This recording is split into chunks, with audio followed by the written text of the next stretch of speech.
সূর্যোদয় দেখে যখন ফিরছিলাম তখনই ঘুম বুদ্ধ মনাস্ট্রি, মেঘে আচ্ছন্ন পাহাড়ের কোলে ঘুম ঘুম ভাব নিয়ে মনাস্ট্রির আশ্চর্য নীরবতায় আমরা সবাই আটকে গেলাম।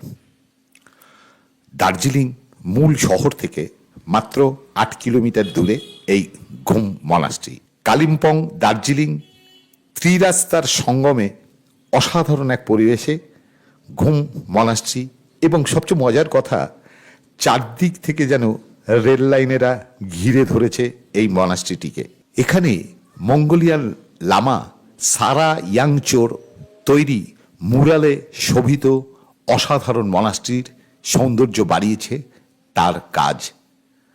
৫ মিটার উঁচু মৈত্রেয়ী বুদ্ধের মূর্তিও রয়েছে, তা লাল কাপড়ে আচ্ছাদিত। খানিক দূরেই অপদেবতা মহাকালের ছবিটিও ভারী চমৎকার। তবে সামনে থেকে যদি দেখতে পারেন এই মহাকালের মূর্তি, তাহলে আপনি পরিষ্কার বুঝতে পারবেন তার মুখে ফুটে উঠেছে চরম হিংস্রতা। এখানে রয়েছে তিব্বতীয় ভাষায় অনুদ্রিত নানান ধরনের গ্রন্থ।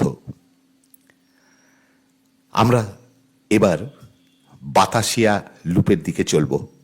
ওখানে অনেক অনেক কিছু আছে, এক অসাধারণ চমৎকার সুন্দর, কত ভাষা দেব। চলুন এবার ঘুম মনাস্ট্রি পেরিয়ে ঘুম ঘুম ভাব ছাড়িয়ে একটু কিছু টিফিন খেতে আমি ঠিক রেল লাইনের ওপরেই বসে পড়লাম, এবং অসাধারণ রুটি এবং আলুর তরকারি। আপনি খাবেন নাকি? ও, আপনি তো সকাল থেকে কিছু খাননি। চলুন, দেখছি বাতাসিয়া লুপেই না হয় হয়ে যাবে টিফিন। ঘুম মনাস্ট্রি থেকে আমরা চললাম বাতাসিয়া লুপের সন্ধানে। বাতাসিয়া লুপ অনেকেই গিয়েছেন। ওখানে দেখার মতো হচ্ছে 1000 মিটার উঁচুতে অসাধারণ রেলওয়ে ট্র্যাক, অবিশ্বাস্য। বহু বছর আগে এই ঐতিহ্যের রেলে যারা ভ্রমণ করেছেন তারা জানেন যে বাতাসিয়া লুপে একটা চমৎকার গোলাকার জায়গার মধ্যে তৈরি হয়েছে এই রেলওয়ে ট্র্যাক, এবং এখানে স্বাধীনতা সংগ্রামের সময় বাতাসিয়া লুপের আশপাশের এবং সমস্ত দার্জিলিং গোর্খা হিল কাউন্সিলের সমস্ত মানুষ, দার্জিলিংয়ের তথা বাংলার সমস্ত মানুষ এক অবিশ্বাস্য লড়াই লড়েছিল ইংরেজদের বিরুদ্ধে। তবে এখান থেকে চমৎকার সুন্দর কাঞ্চনজঙ্ঘা মেঘের রাজ্যে জাস্ট ভেসে থাকে।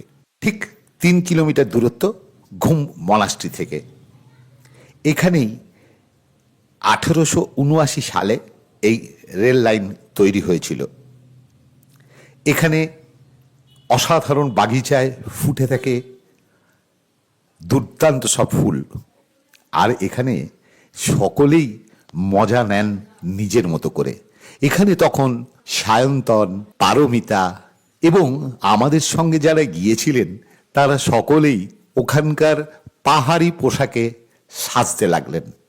আমি আর দেবাশিস তখন মনের আনন্দে ঘুরছি, কারণ জায়গাটা ঘোরার মতোই অসাধারণ। বাতাসিয়া লুপ, বাতাসিয়া শব্দের অর্থ এখানে একটা চোরা গোপ্তা বাতাস বারবার পাক মেরে যায় কাঞ্চনজঙ্ঘার গা থেকে। সেই কাঞ্চনজঙ্ঘার গা থেকে বয়ে আসা ঠান্ডা বাতাসে তখন বেলা 10:30। কি চমৎকার যে লাগছে! সহনশীল রোদ্দুর আর বাতাসের এক পারিবারিক সম্পর্কে আমরা জড়িয়ে গেলাম। আমরা ছুটতে লাগলাম এক মন কেমনের আনন্দ।